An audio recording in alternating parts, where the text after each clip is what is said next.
the Comma in Sports Network.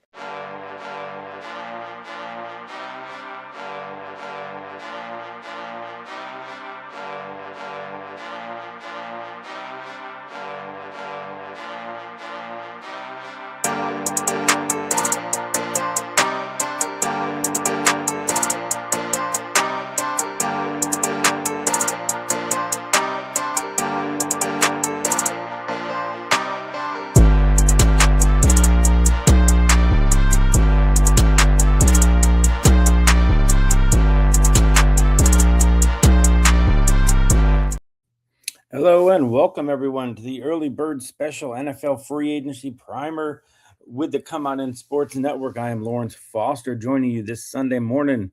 Hopefully you know it is 9:39, not 8:39. Yes, which clocks did jump forward this morning. So I know some of you may think, man, it's pretty bright out this morning if you forgot to set your old school digital clock.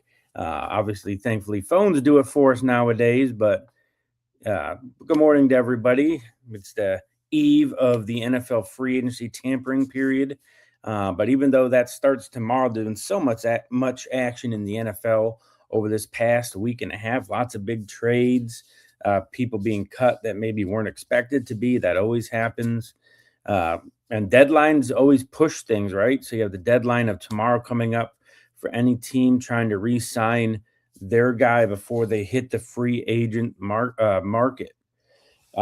Start today talking about some trades that's happened over the past few days just to kind of get an idea where things stand. Big trade obviously was Max Crosby going to the Ravens for 2 first-round picks, one this year, one next year. And it's presumably a win-win for both parties. Max Crosby gets to go to the Ravens, and assuming he can stay healthy, provide them a pass rush they have kind of lacked in the big spots. And for the Raiders, they get 2 first-round picks for a guy that probably by the time they're ready to be competitive and be a playoff team, Max Crosby will be past his prime. So it's one of those trades that for the moment really seems like both teams come out ahead.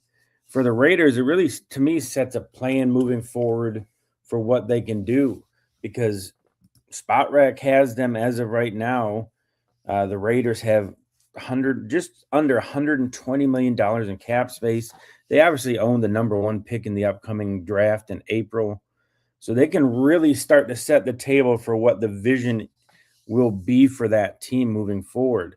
With Kubiak as their new coach and obviously Brady there behind the scenes, kind of one of the ownership group with Mark Davis. So you kind of can see the plan moving forward for the Raiders. Got the 2 first-round picks. They're probably all signs show to them taking Mendoza with the number 1 pick. And then with all that cap space, they should be kind of like New England last year where they're selectively aggressive with how they spend it. And look what New England was able to pull out in 1 year. They won 4 games 2 years in a row. And then they're able to make the Super Bowl this year by being aggressive in free agency, but intelligently. They didn't just go out and just spend willy-nilly. They targeted specific types of players, and it worked. So to me, what the Raiders' plan should be heading into this free agency period is start to get veterans on offense, especially along the offensive line. So when Mendoza comes in, he can hit the ground running. The biggest problem with young quarterbacks and teams is when they don't provide the quarterback the protection that they need early on when they're still processing, still developing.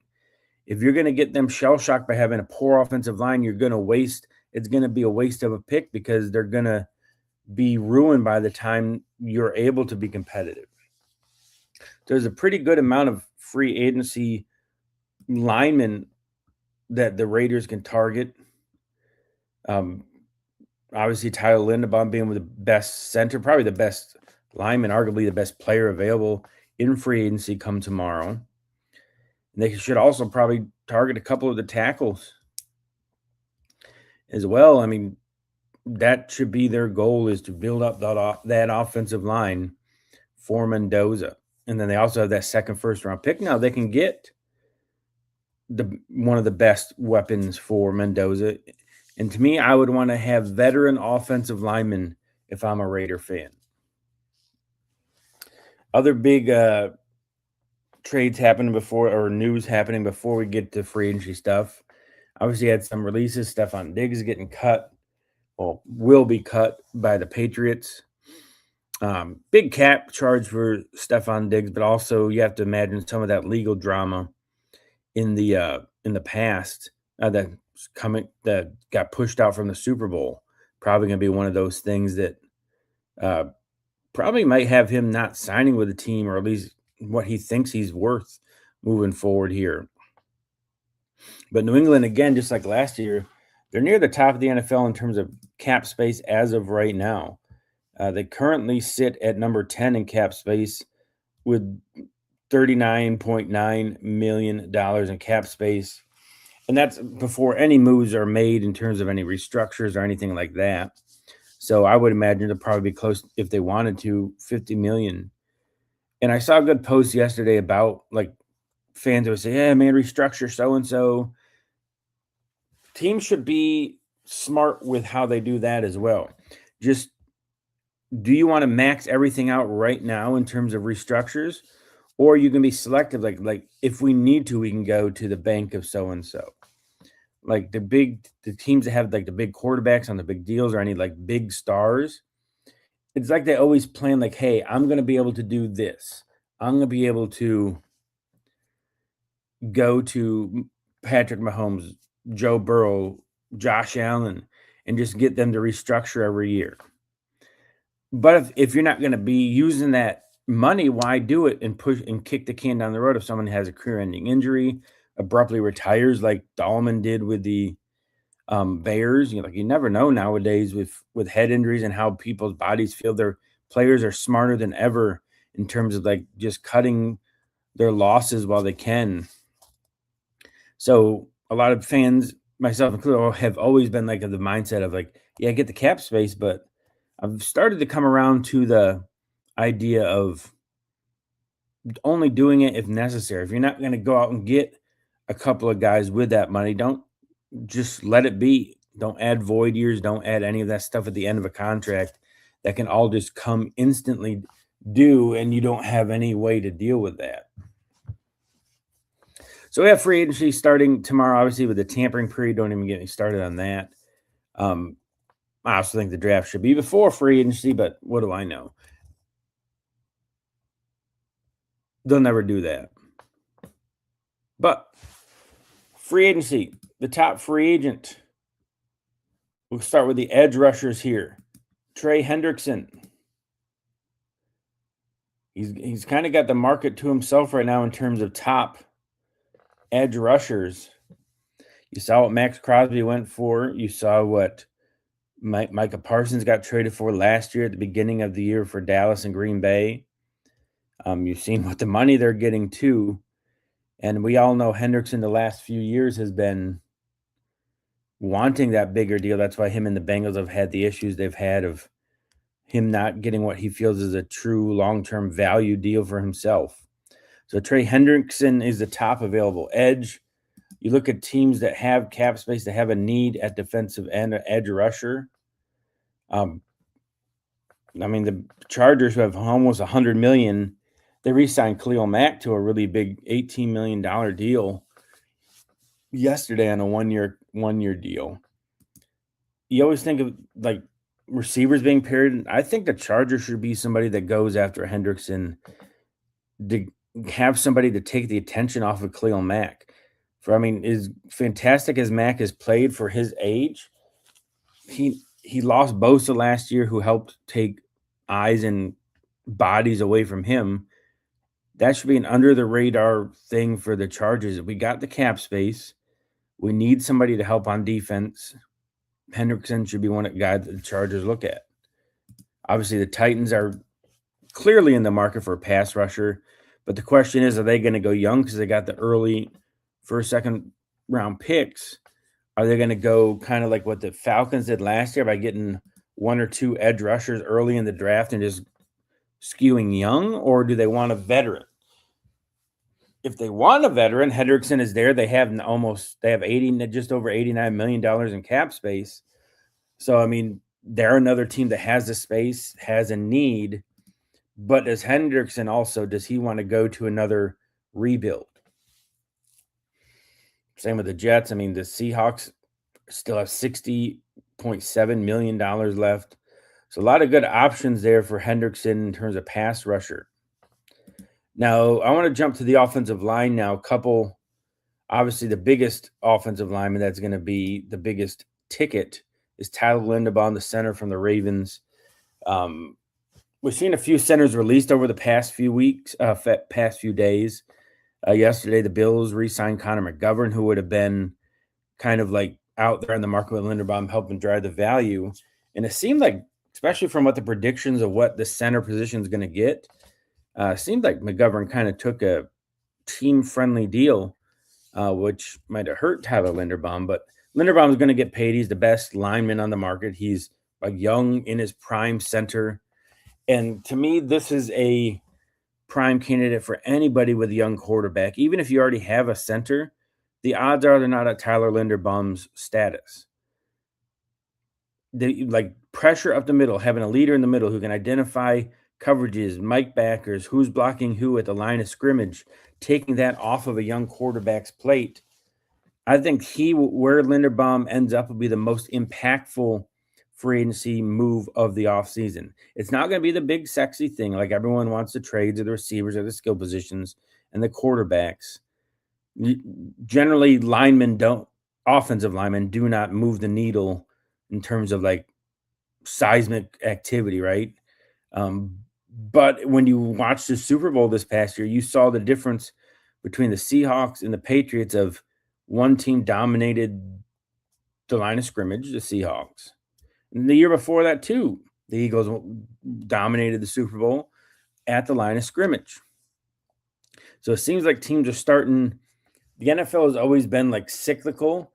It seems like they're starting to move back to the running game, offensive line, smash mouth type of style. And Linderbaum has been, at no pun intended, at the center of one of the best rushing attacks in the league over the past few years with Derrick Henry, Lamar Jackson, Hill also spelling in there at times at running back. So you got that going on.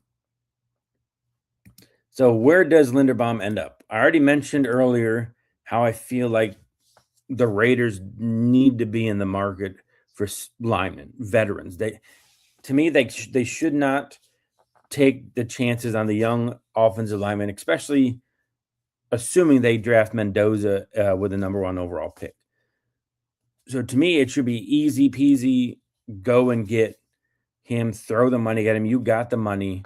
You will not regret having him in the middle, helping Mendoza along, taking things off his plate, making sure pressure up the middle, which is the easiest way to disrupt an offensive passing attack, won't be an issue. So that should be one of the first things announced once that legal tampering period opens at noon on Monday, is him being just signed to a massive deal by the Raiders. There's also, a few other teams like the Jets can use just all the offensive line help. But I could see Tyler Linderbaum going to the Raiders because of the vision and what they have available. They got the 2 first-round picks the next 2 years. Brady's there. They're going to have Mendoza, who just seems like, for a quarterback class that's pretty weak, he seems like a pretty surefire thing of just his mindset, his attitude, how he plays. Heisman Trophy winner, etc. So to me, Linderbaum to the Raiders, maybe the Patriots too.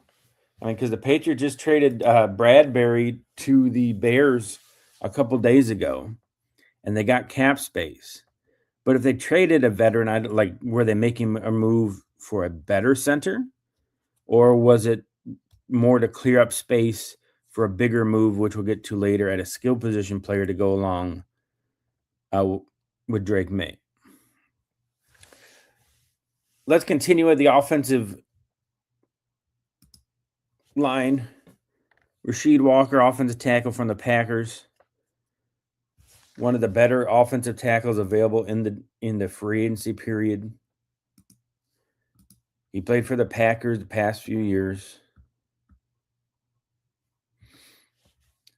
He's only 26-year-old, and that's the big thing. He's not one of those like veteran offensive linemen that hit it like, man, is he going to start his decline? Because to me, like the linemen are one of those positions like they can be good, but then it seems like when they hit a wall, it just goes downhill quick. But he's 26, he's got room to prove. So to me, that's what free agency should be about: is you're finding somebody who you can see growth potential in, and they haven't reached their ceiling yet. Because the odds are, if they had reached their ceiling, their team that owns the rights to them at the moment would keep them. So Rasheed Walker, to me, is the top tackle available. You got some other tackles that are there too. Braden Smith from the Colts is another one. But Walker is going to be the top tackle on the market, barring any surprise cuts before the league year, obviously. You never truly know when teams maybe they're negotiating, trying to get like a reduction or restructure of a contract, or players says no, maybe one becomes available that isn't on the market right now. But Walker, again, we're going to keep repeating a lot of the same names because they need offensive linemen. Washington, for one, to me, who has the fourth amount of cap space in the league at just over $83 million.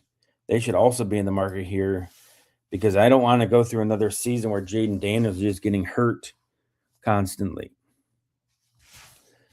But one of the most interesting free agents we're going to jump to now is Alec Pierce, wide receiver for the Colts, widely considered the top free agent target at wide receiver. And to me, this is where it can get dicey. Free agency, you generally have to overpay. That's just a kind of a rule of thumb. You go in knowing, hey, I'm going to have to pay more than I probably want, more than I normally would, to make this player come here. Alec Pierce has led the league in yards per catch the last 2 years. He's a fantastic deep ball target. But his predicted salary is going to be $24 million a year. So it raises the question, is a player like Alec Pierce, is he worthy of $24 million? Is he a true number one? I just have a hard time viewing him as such. Let's looking at his stats here. So he's averaged, he has just under 3,000 yards in 4 years. The last 2 years, he's kind of boomed it. The first two, he had his first 2 seasons under 600 yards each year. Year 3, 824 with 7 touchdowns. And then last year, 1,003 yards, 6 touchdowns. Both years, he averaged more than 21 yards per catch. But in those 2 years, he only had 84 catches. So again, what are you getting with him? To me, he should go to a team that already has somebody established. If you're expecting Alec Pierce to be your number one, and you're going to be sorely disappointed for what you're going to pay $24 million or more for, I want more than 84 catches in 2 years. I want more than 1,800 yards in 2 years. Yeah, the yards per catch is fantastic. And yeah, he can offer a lot to a team, but is he $24 million a year worthy? I don't think so. Like that jump from being bona fide number 2 to hey, I'm the stud now, that's a big jump. And then you see a lot of players fail when they try to do that. I mean, as a Bills fan, I always think back to Peerless Price. At the end of his rookie contract with the Bills, he had a breakout year with Drew Bledsoe.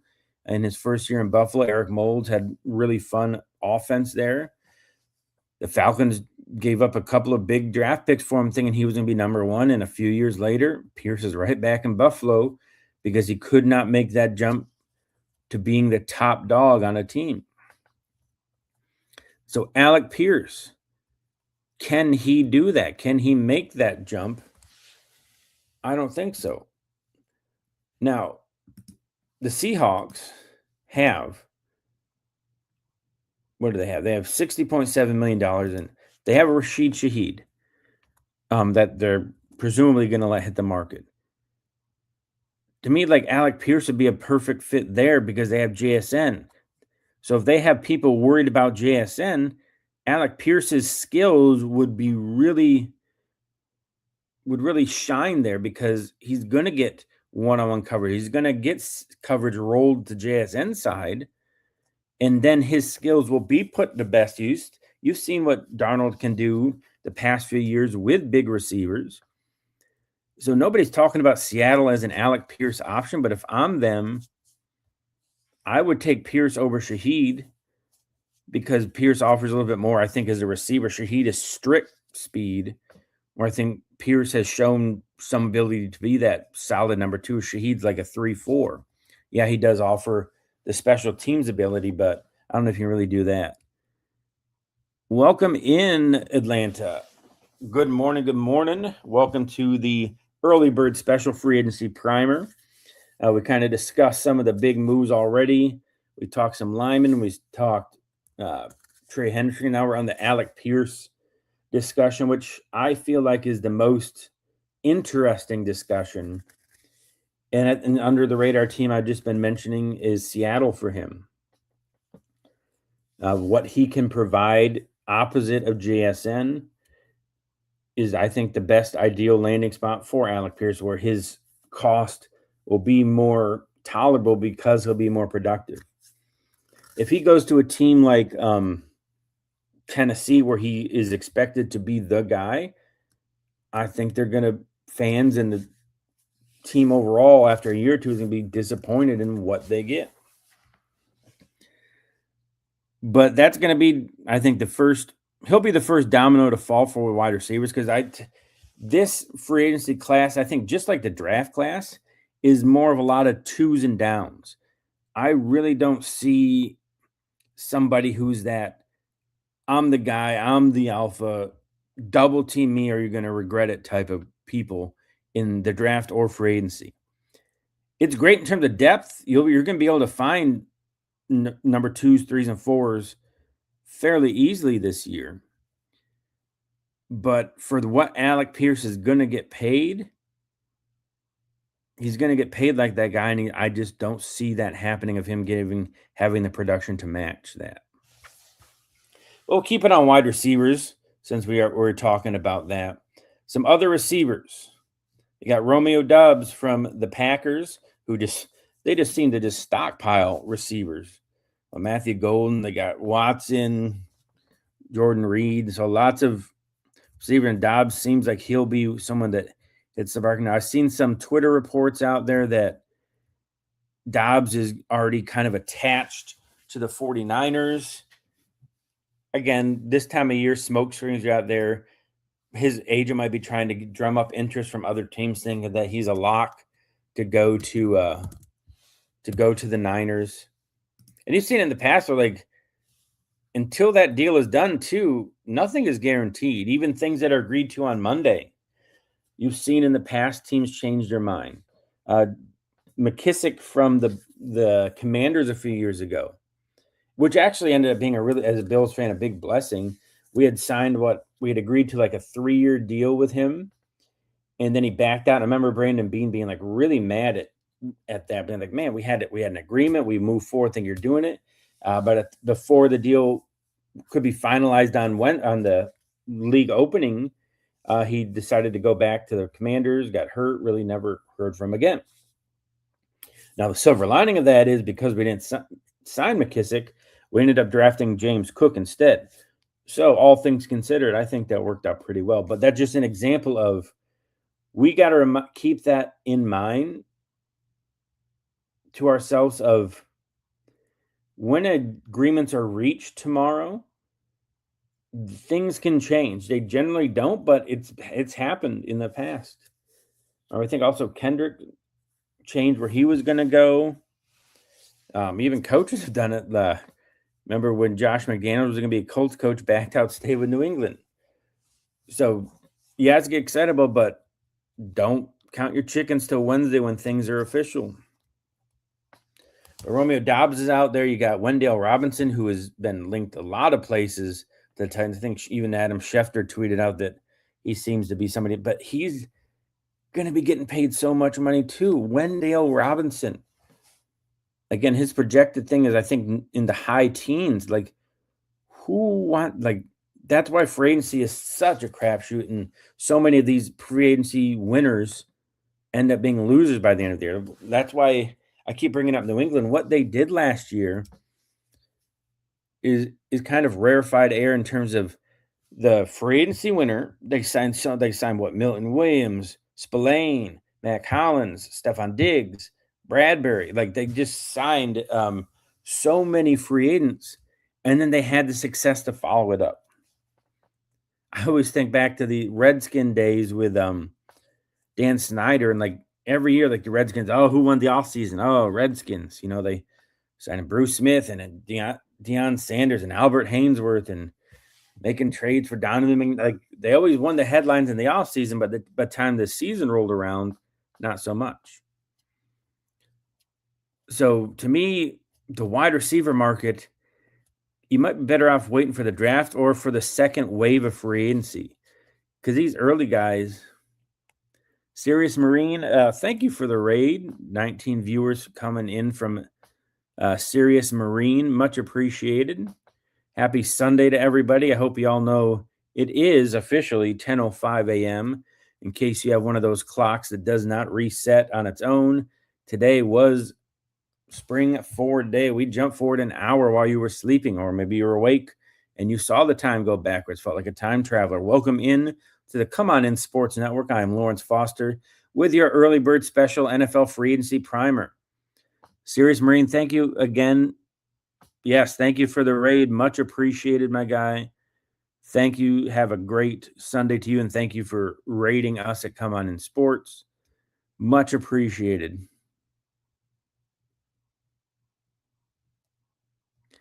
Up Bloody Pies. So thank you to Sirius Marine. Anybody in here hasn't, go ahead and follow Sirius Marine from Twitch if you haven't. APC Burning Net. Up Bloody Pies. Good start to the season. Saints wasn't even ready. Yeah, I mean, the Saints, I can't believe right now they're going to, as of now, let Cam Jordan hit the free agency market. And anybody who also is in here, if you throw things in the chat, by all means, I would love for you guys to lead our discussion today. Anything NFL free agency, a trade you want to see, predictions for who's going to go where, surprise cuts, surprise trades, throw them in the chat. Like, I don't like being, like, you guys leading it is ideal to me. So Saints weren't ready. The Saints, to me, are going to be an interesting team. Obviously, here at Come On In Sports, we have a lot of Saints fans, Saints coverage here. Dolph, Zach, Nan, like all Saints people. Sorry, Falcon. I know, we got that. I am doing great, AP Burning Net. It is a Sunday. I love my weekends. Helps me recharge for the week. And this will be a kind of thing moving forward on Sundays. I like getting up early, getting things rolling. So we'll kind of have the early bird specials every Sunday here on the Come On In NFL Network.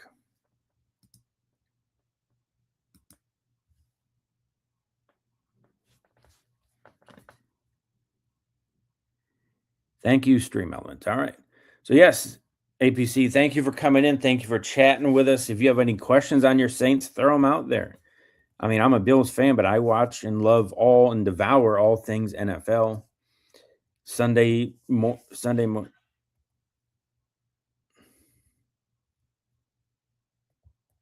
I seen your Linkin Park video put. But we got a lot of stuff happening tomorrow. The tampering period is opening in the NFL. We've been talking about receivers. We talked some offensive linemen. Lots of money is going to be flying around. I'm just interested to see the quarterback carousel, what happens there? Where's Kyler Murray going to go? Yeah, APC Nan is part. Yeah, Nan is with our come on in, he lets us just stream it out to his Twitch channel. But yeah, like I would imagine that Nan saw your stuff in Discord for sure. But the quarterbacks we haven't really discussed yet. You got Geno Smith hitting a market. You have Kyler Murray. What's going to happen with Tua? Are they going to just keep? To me, they should keep him, but they also run the risk of like that dude is just one hit, and doesn't even have to be a big hit. He's one hit away for kind of being his career being done. Like last few times, like I feel I feel sick when I've seen Tua just get hit like he has, and he's laying on the ground in that fencing position. I'm like, just as a human, I'm like, dude, just retire. You've made enough. You're set for life. You're a smart guy. Like, don't ruin what you have moving forward by continuing to put yourself out there.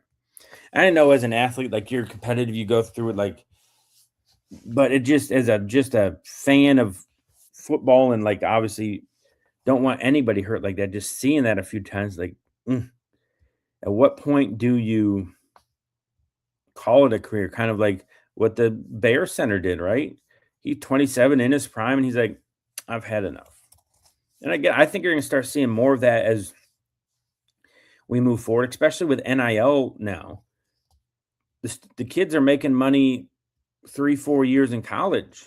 It's not like they have to get the NFL and get a couple contracts. They're making a couple million in college because unlike other leagues, they have to stay in college 3 to 4 years.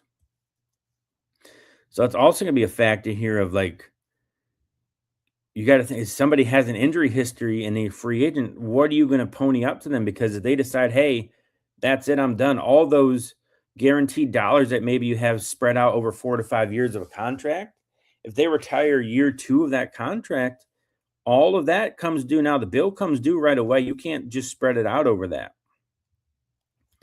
So that's another big thing to start factoring in is like, if someone has the head injury history of Tua, who wants to take a chance on that he plays for you, he gets that hit that ends his career, and then everything comes due right then. I know it's a bit. All right, APC, thank you. I appreciate that. After stream, I'll hit that up.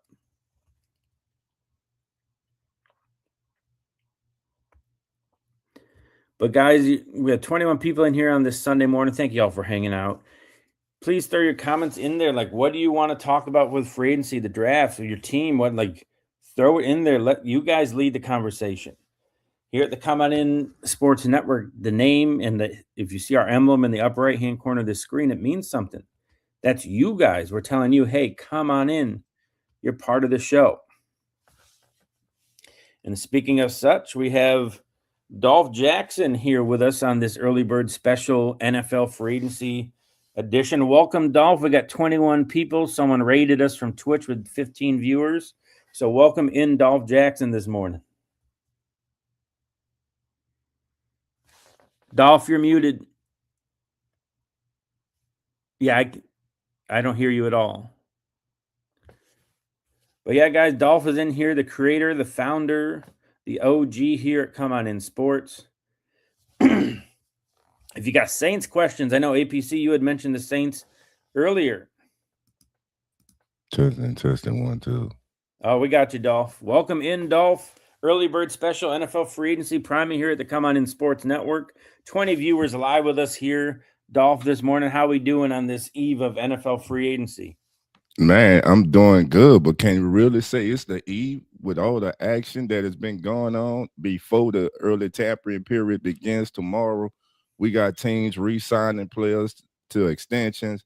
We got mega trades going on, man. And like I said, tomorrow is early tampering, but what an exciting time for the NFL. And this just goes to prove, man, that the NFL season, man, it's 24/7. There's no end to it. And I know 2 weeks ago at the Combine, a lot of people were mentioned that the combine could be coming to an end. It's not coming to an end because of things like we have seen this week. The combine is where all this was conquered up. The combine is where all the trades and signings that we're going to see tomorrow, right at 4 p.m. Eastern time. This is where all those deals were formulated in Indianapolis. So excited, man, and just happy to be here with you, my brother. I'll run through a couple things we talked about, Dolph, already to get your view on it. First thing we talked about was, like you said, the big moves. We talked to kick the show off the Max Crosby to the Raiders, to the Ravens trade. What were your thoughts and views on that? I kind of viewed it as a win-win for both teams at this point. I viewed it as the Raiders saying that, hey, we need to totally tear this thing down. We need capital. We got to bring in young talent, and our best asset right now is Max Crosby. For the Ravens, man, you add Max Crosby to that defense. Now teams not only in the AFC North but the AFC have to worry about a consistent non let up, relentless guy like Max Crosby coming. You know one thing, Max Crosby is going to give you everything he's got when he's on the field. So the Ravens, you got Max Crosby up front, superstar. You got Kyle Hamilton at safety, superstar. So I'm looking for the Ravens, man, to bounce back because early last year the Ravens didn't look like the Ravens as far as defensive wise. So I'm looking for them to bounce back. And listen, Lamar Jackson, Derrick Henry, what's the excuse? Can't be no more excuses in Baltimore. They got to get the job done. Got to make the playoffs, first of all. Right. That's the first step from last year. That's the first step. Make the playoffs. And then you got, because we hear Coach say this. Shout out to our brother, legendary Coach Rock. We always hear Coach because he gets frustrated when people talk about MVPs for Lamar Jackson. The thing about it is this: we know how talented you are. To be in that tier one of quarterbacks, which I believe you are, but to be considered among the greats of the greats, you got to at least get to the Super Bowl, in my opinion. And that's what everybody in Baltimore is waiting for.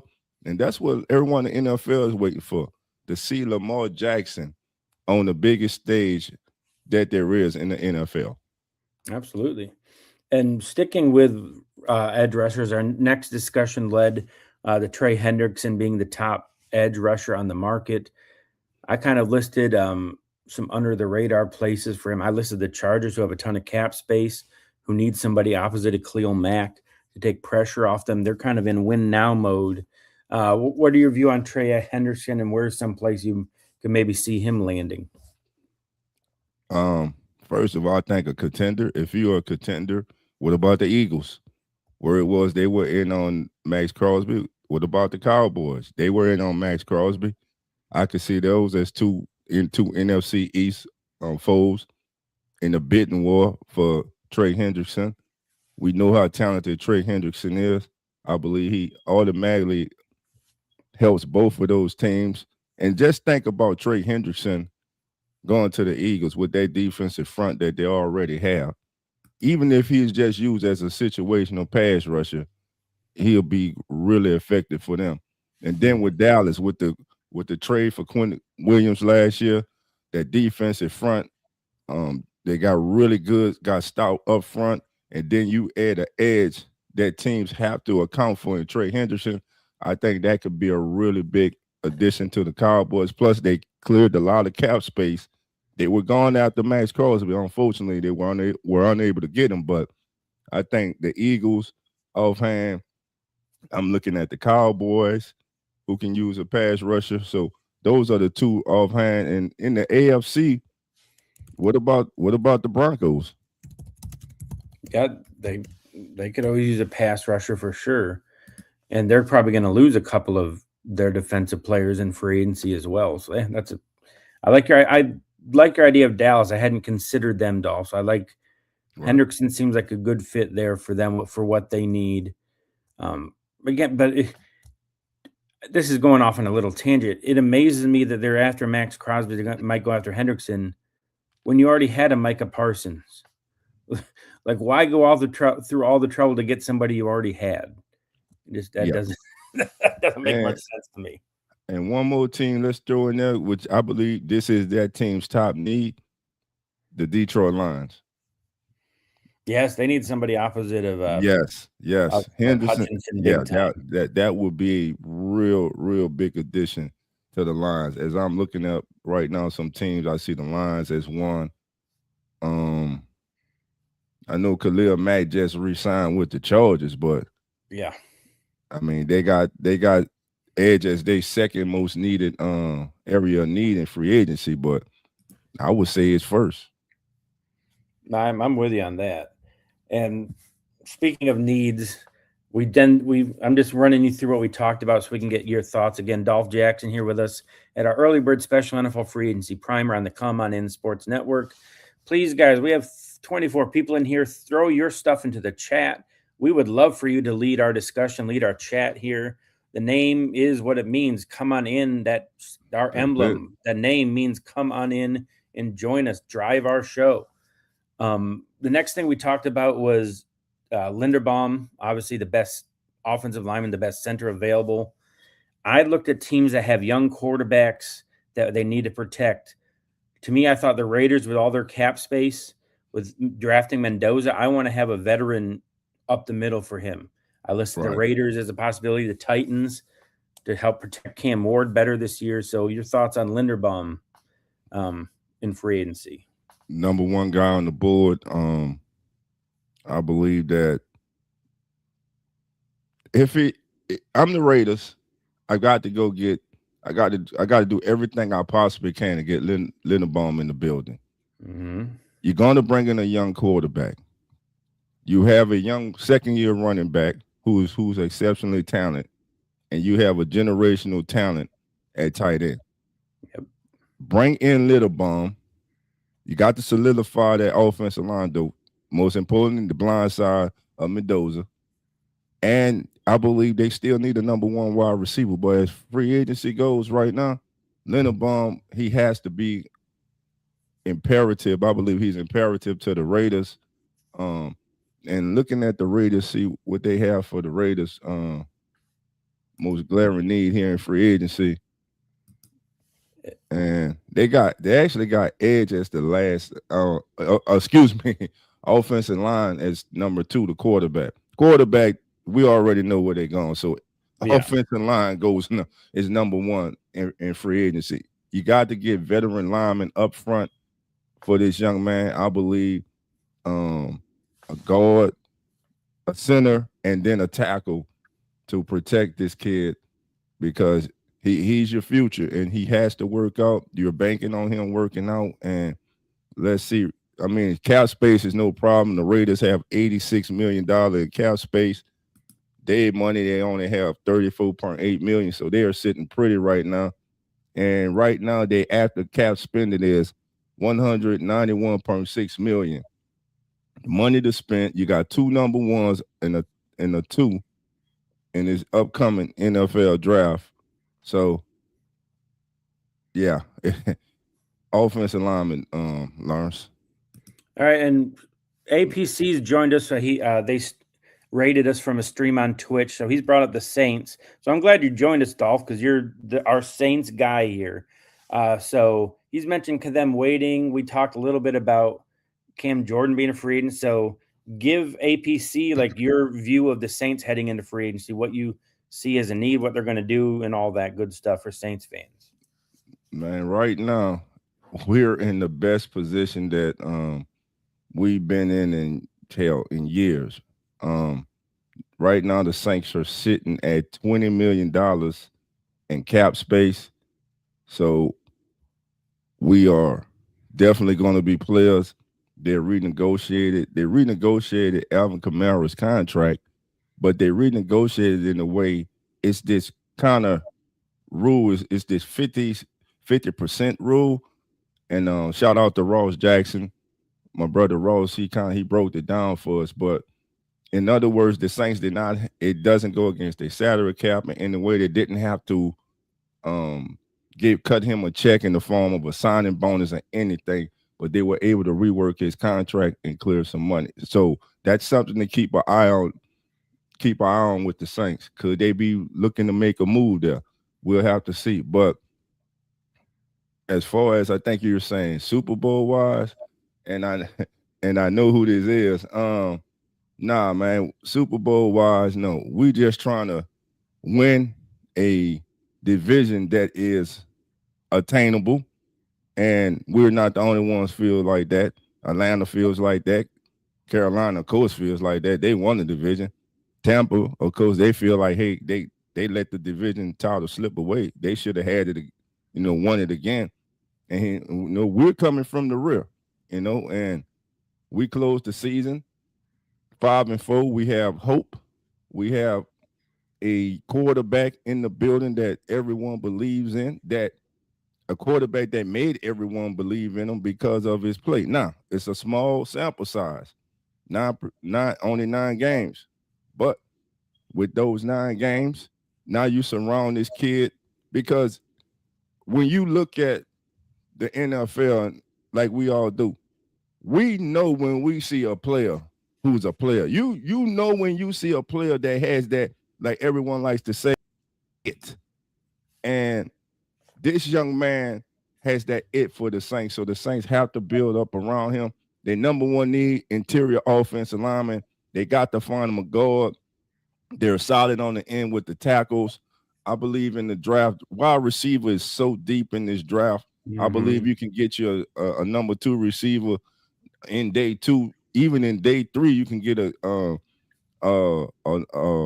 least a number 4 receiver, a receiver that can contribute on special teams and on regular downs. So offensive line, wide receiver, and don't be surprised because it is hot. The rumor is hot. It's a lot of smoke, and it's about to turn into a blaze. Travis Etienne, he could be coming home. I was going to ask you that. I was going to ask, because I've been reading Travis Etienne being linked to you. I was going to ask you if you thought that's a real possibility for the Saints. From my sources and everything I've been reading, this thing's serious. It could be. Now, you mentioned guard. As a Bills fan, we signed Connor McGovern to a deal, so it means we're going to let David Edwards walk. To me, I would think he's a really good guard, and I think he'd be a good fit for you. And we're linked. Saints have been linked to David Edwards, so I would love to have Edwards as our left guard. Now, I wouldn't be surprised the Saints trade Cesar Ruiz. Well, they can, but because he's been called out. He was called out by Mickey Loomis. The GM called him out. We got to get more from him, more consistency from the former number 1 pick from Michigan. No denying he's talented, but it's just sometimes his mental lapse or just his poor technique. At times he gets lazy with his technique, and it just stands out. But as Saints fans, we kind of like anything bad he does, we kind of overblow it. He could have been playing good the entire game, but that one play, and that's it. He got to go. He's a bum. How it goes. Every fan base has a player like that, Dolph, where they're just all the negative are just like, and it's probably because you've seen too much in the past. Like, man, like they just keep doing the same thing over and over. Right. So, like, I feel you on that. Every fan base has that 1 or 2 players like, ugh. Them again. Yes, exactly, man. But next, when you hop on, we were going to move to any surprise trades or releases you see coming to start, because maybe a team's trying to restructure, a contract that can't work. Someone misses out on somebody else that they're like, man, now I got to make a trade. So any big or maybe surprising predictions from you from things that kind of aren't on the radar right now? Surprise trades, I would say no. What I'm interested to see is Kyler Murray. I believe Kyler Murray is the number 1 quarterback, number 1 free agent on the market. I know it NFL.com, they still have Malik Willis as the number one free agent available. I totally disagree with that. What Malik Willis 3 starts? I mean, he looked good in those 3 starts, and that's the key. Tomorrow, will Malik Willis be signed for $30 million or more a year? I think it comes between. I think he comes in between $22 and $27 million. Not that could be low for me, but I can't see a team sitting back and saying, "Hey, we're going to give Malik Willis $30 million to be our franchise quarterback." To me, I think whoever signs him, I think it's they're going to initially sign him to a prove it deal. Yeah, they're going to have a way out of the contract if it doesn't work out. And if I'm Malik Willis, I'm gonna sign that deal as long as it's fair to me, and of course I like it. And then I'm gonna go out on the field and I'm gonna earn that lucrative contract with my next. I'm gonna earn my next lucrative contract with either the team that signs me this free agent period or when I'm a free agent again. And you've seen that the past few years of teams starting to do that with the veterans. Sam Darnold has done it a couple times. He did with the Niners to repair his reputation, went to the Vikings, had a great year. Daniel Jones just did it. Seattle kind of did it with Geno Smith. He didn't have much of anything. They turned to him. So I agree with you there. And so Malik Willis should really be very selective in what he does. But I'm with you just in terms of money. And we talked about that with Alec Pierce. Pierce is predicted to get $24 million on the open market. And I just do not see him as a number one $24 million a year guy. He should be on a team like Seattle should sign him to be a deep threat opposite of JSN, where teams they'll be afraid to put one-on-one coverage on him because of what he'll be able to do deep down the field. Right. And right now he's what? He's the number 5 best available free agent this year.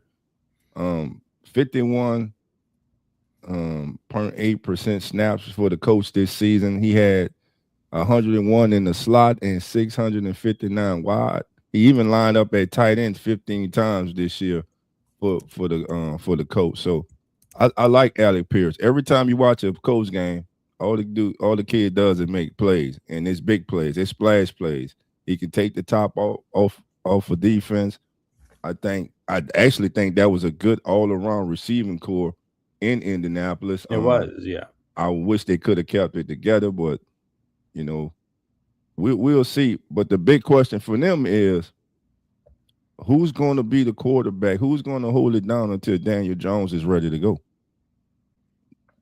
And we know Richardson, they have told him he can seek a trade. To me, for Richardson, you looking at a day 3 pick. At best. At best. Yep. You're looking at a day 3 pick. So that's what I meant with that.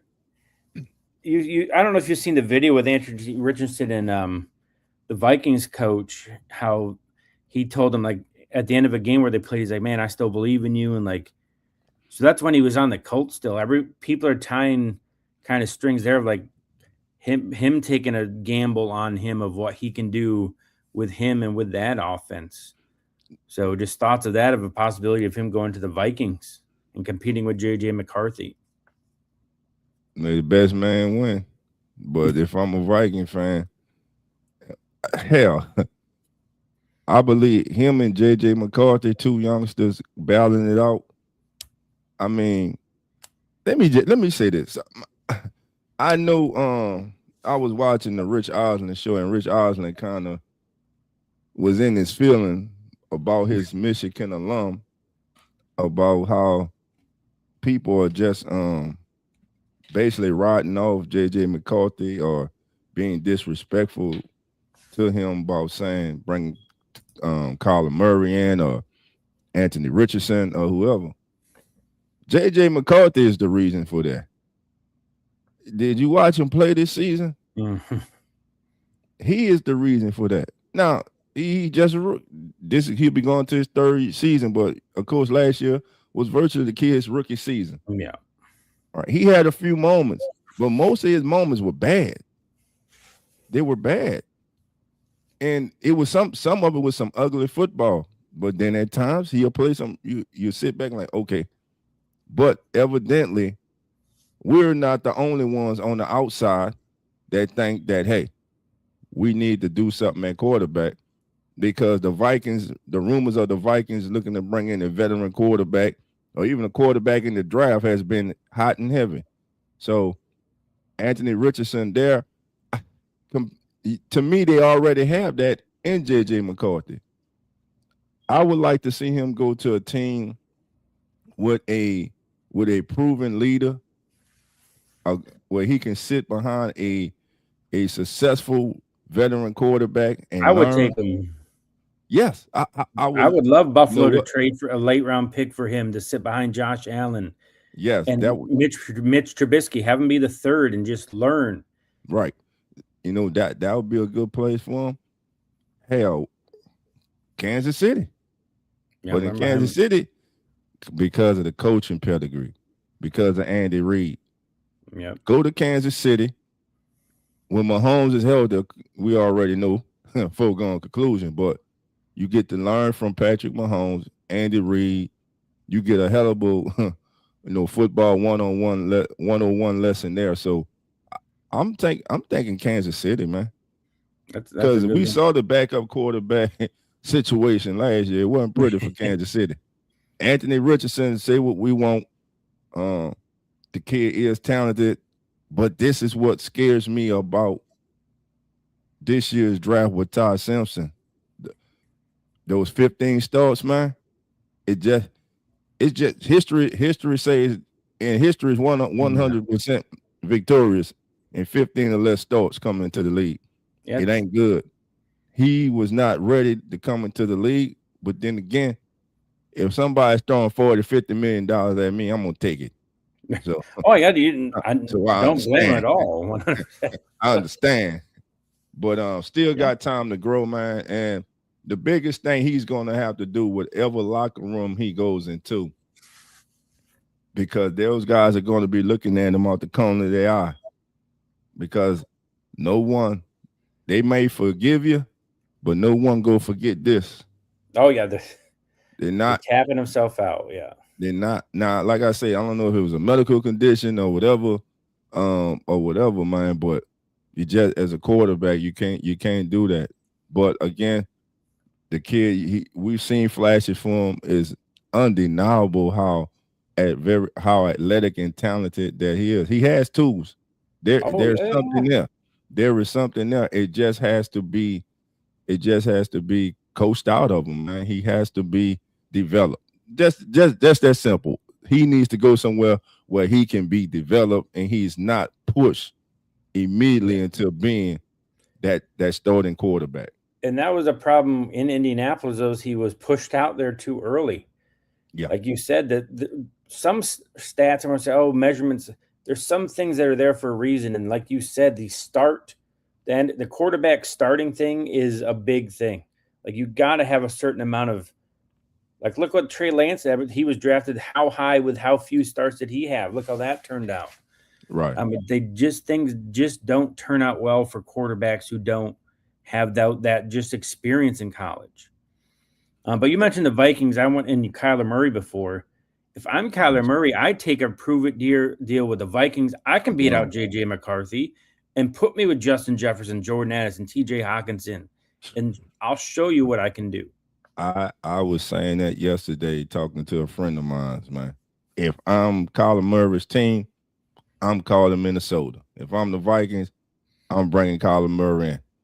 J.J. McCarthy, Kyler Murray, battle it out. Kyler Murray should win that. Easily. And that's why Daniel Jones went to the Colts. He's like, I can beat out Anthony Richardson. Yes. Like the veterans are smart. Like, if they're smart and don't take one huge deal, take the prove it deal, go and down. Like, Daniel Jones is gonna get paid. He got transition tag because of how well he played.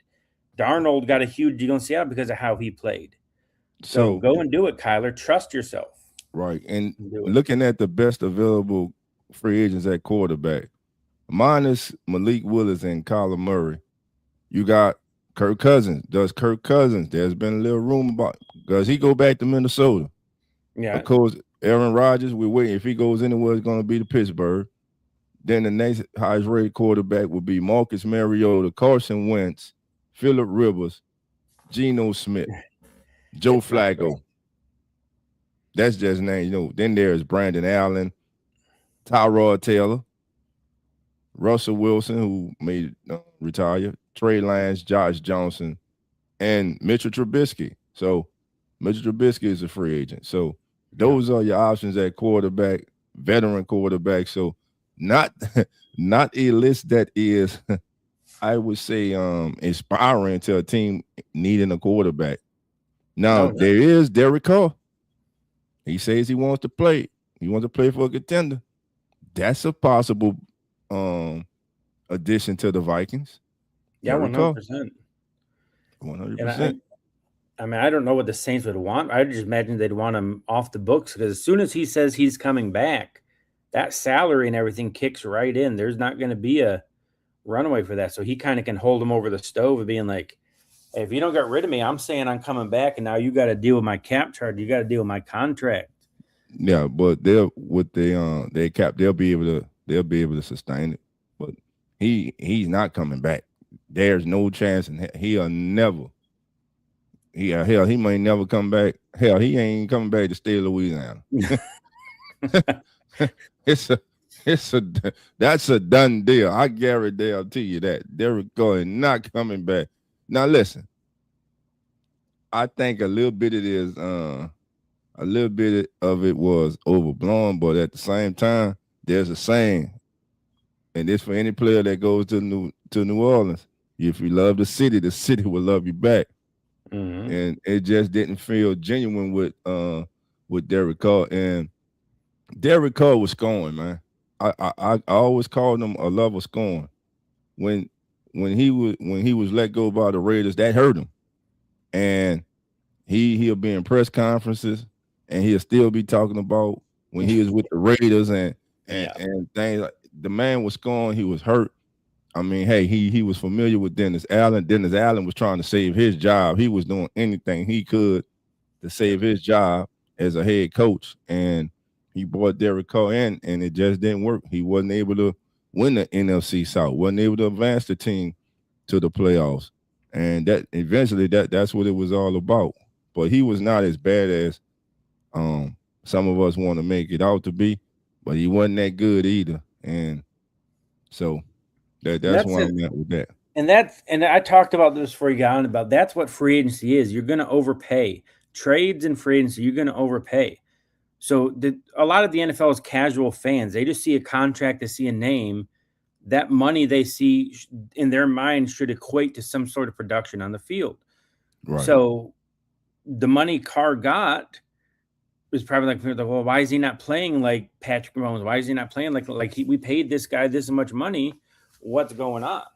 And that's the danger of free agency. And that's why what New England did last year of winning free agency and actually winning in the season is something that should be analyzed, because how often do you see the free agency winners do nothing in the regular season? They win the off season, but lose when the games come around. Right. Certain teams got to overpay. Yep.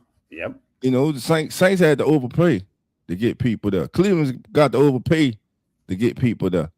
And it's kind of the small market teams. You got to overpay to get people there, especially quarterback. It's a quarterback-driven league.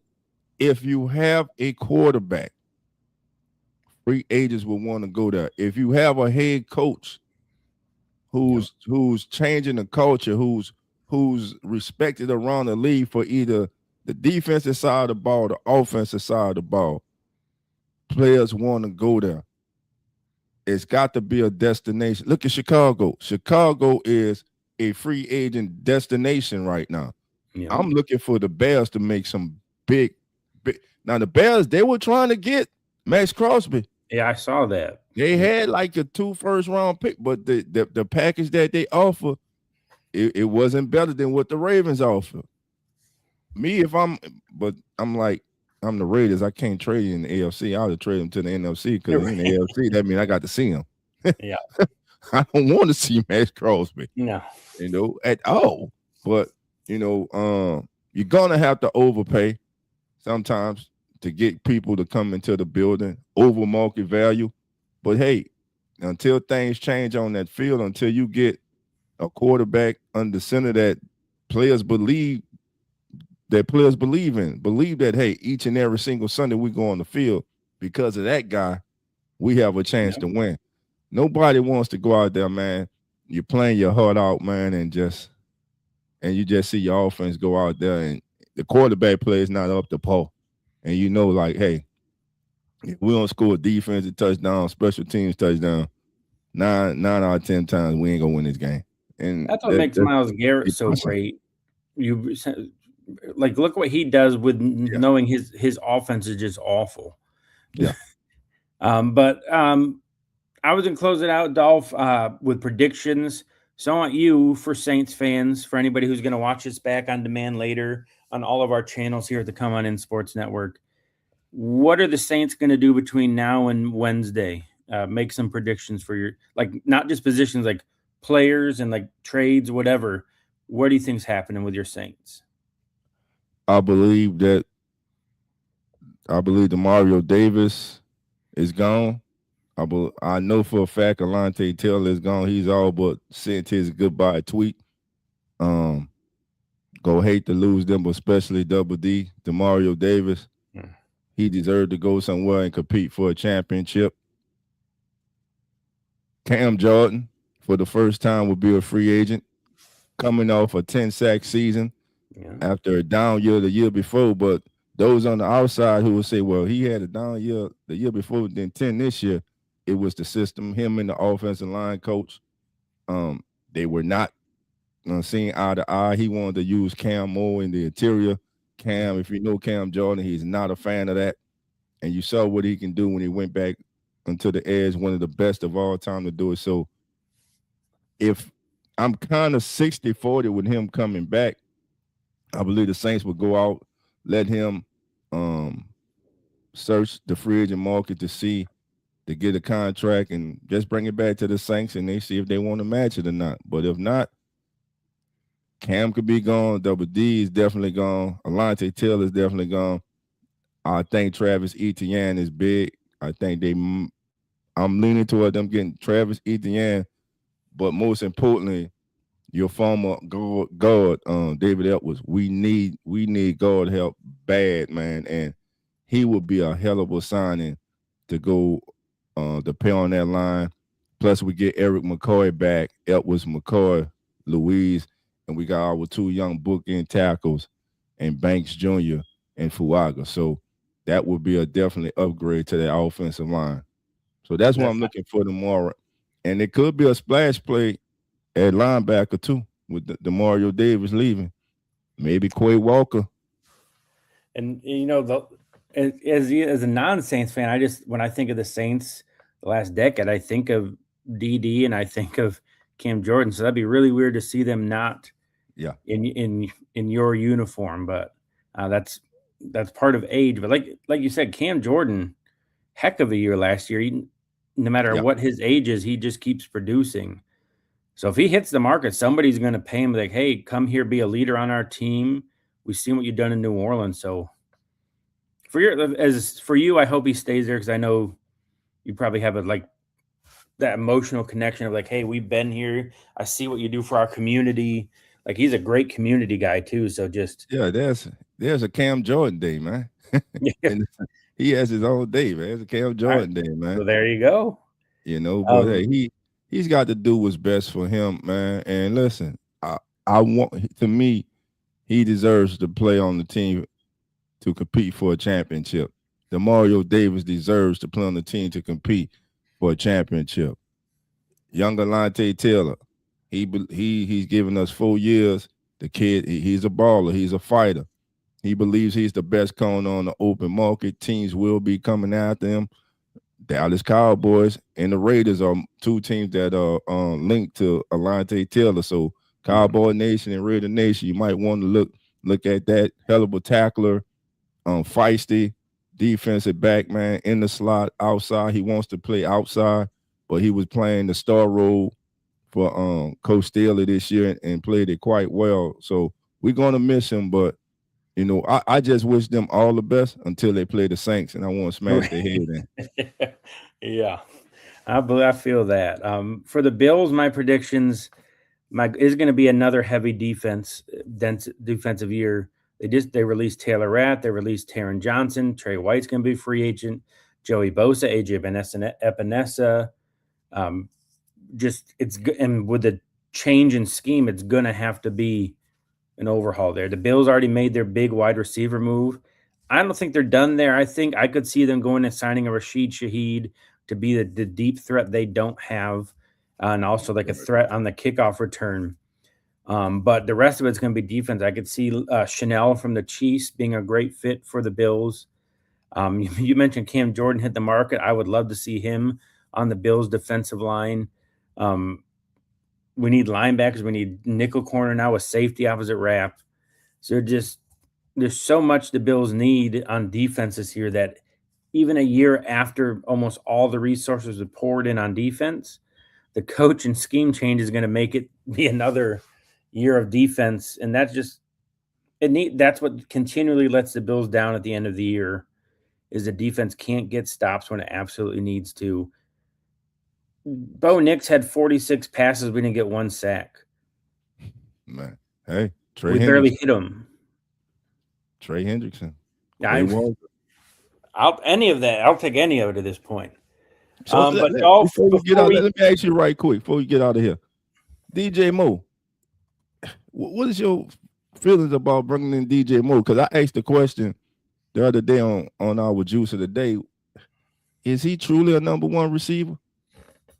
For you guys, is he the number one receiver? Oh, he's easily the best receiver the Bills would have. Gotcha. And there's a guy called Cover One who does like film breakdown for the Bills. He's really good. Okay. He showed clips of just what Moore does and how it's going to be really good for what the Bills want to do. Gotcha. And he also you got to factor in Caleb Williams made a lot of highlight plays. But he also missed a whole bunch of layups and easy, his completion percentage was in the 50s. Gotcha. So now DJ Moore is going to a quarterback who had his record-setting completion percentage this past year. 2 years off for MVP and with no receiver help this past year, essentially. Gotcha. So to me, it's the cost. The only reason people don't like it is how much money he's getting paid. Yeah, gotcha. But fit wise on what the Bills needed, it's a swing I was glad to take. I'd take a chance on him rebounding and doing that. But I would have rather had him than AJ Brown because AJ Brown's too much. DJ Moore has never had the headache issues or the sideline reading a book. He's a willing blocker. Think of him kind of being the younger guys kind of taking over this year in Chicago. I never once heard anybody, he didn't complain. And in the playoffs, look what happened. He made the big plays at the end when it mattered. Who did Williams go to deep downfield? He was throwing to DJ Moore. Right. So he's still got that dog in him. And with Josh Allen, who's as fire as he is, I think he's going to bring, and DJ's going to be I think he's going to be out to prove I'm still him this year. And listen, I like the addition. I just was questioning, was he truly a 1A? Is he truly? Yeah, I think he's a middle of the road number one. If you lined up all the number one receivers in the NFL, I think he'd be 15. But for the Bills, 15, that's great. That's a huge upgrade over what the Bills had. Yeah, because Keon Coleman has just been a disappointment for you guys. And when you go 12 personnel now with those two tight ends, your running back, and DJ Moore now with Cooks in the backfield, Moore, Josh Allen, man. I mean, you definitely look better on the offense. Yeah, he's definitely an upgrade to the receiver core, and that will help take some of the pressure off Shakir, who was happened to be a number one receiver. Which, with all due respect, he's not. I love the kid, but he's not a number one receiver. No, he's a high end number two. But he's a great slot too. Yeah, I like the addition to you. I was just curious because I was asking the question about just his role in Chicago. Why would, if you was the number one receiver for a young talented quarterback like Williams, why would they trade you? No, yeah, And I was just curious, is he the number one? Was he considered the number one receiver in Chicago? I don't think for Chicago he or would was be. it Rome Odunze? Yeah, I think Rome took that over. That's another one of those. I think it's a good trade for both. Yeah. I want to promote you, Dolph. You got your show coming up here, correct? You got yeah. I'm gonna Juice come of the Day. Yeah, Juice of the Day will be. I'm gonna set it up. We'll be back in about 10-15 minutes with the Juice of the Day. Just going over the latest signings going on around the league, and I'll open up the lines if anybody wants to come on and discuss it. But yeah, so man, great job, Lawrence. The early bird special here on the Come On In Sports Network with our guy, Mr. Lawrence Foster himself, SS Bills Talk. And come on in, Bills, man. Appreciate the work you do, my brother. Dolph, thanks for coming in and joining us today. My voice was already starting to hurt, so I was glad that you joined when you did. A lot of time.